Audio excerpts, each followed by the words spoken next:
This is Behind Closed Doors, a series of short films getting into buildings you can't normally get into.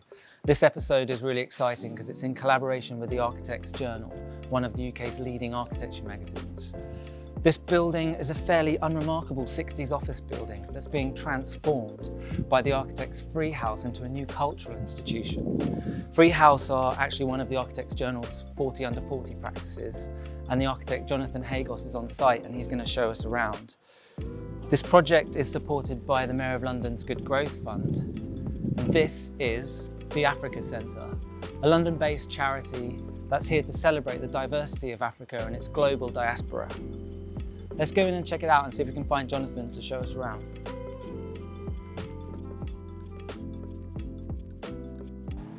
So this is Jonathan Hagos, Director of Freehaus, and he's going to talk us through what's happening in the building. Welcome to the Africa Centre.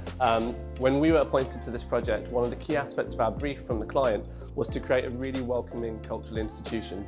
So one of the things we're doing on the ground floor is to really try and create a warm invitation to the street to allow members of the public to come in, especially people who haven't really been to the Africa Centre before. So we're opening up the windows on the ground floor to create these full-height glazed doors, again to extend this gesture of welcome to the building. There's also another front entrance which leads back onto the Union Yard arches.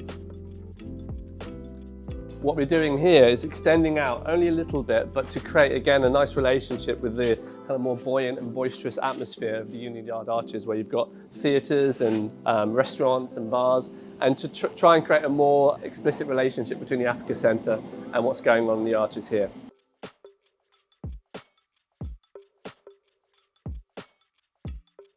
So this is the first floor of the Africa Centre, and it's going to host a bar.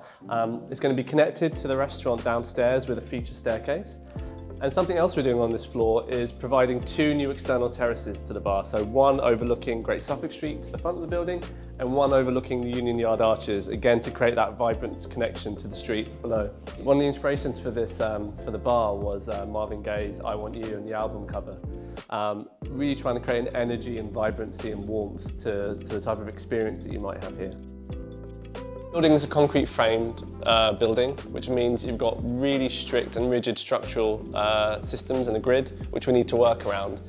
One of the other challenges has been how to open up the building to create a new services infrastructure to support the different use. And these are all the types of challenges and conversations that we have as architects in terms of how to retrofit an existing building to make it fit for purpose for a new use, and also how to bring it up to current standards. We've created an opening through the concrete frame of the building all the way from the basement through to the 4th floor. It's going to be used for a small service lift which is going to allow for catered events on each floor. This is going to be a business suite, and it's going to host African and Afrocentric and Black-led businesses. The idea of creating a space for collaboration and for growth. And collaboration really goes to the heart of what we've tried to introduce as a key theme on this project. We're collaborating with many other design agencies. So for example, for the branding, a new brand and logo for the Africa Centre, we're collaborating with South African graphic designer, Mam Gabozi. That sense of co-authorship and collaboration also goes really truly to the heart of what the Africa Centre will be doing by way of programmes in the building.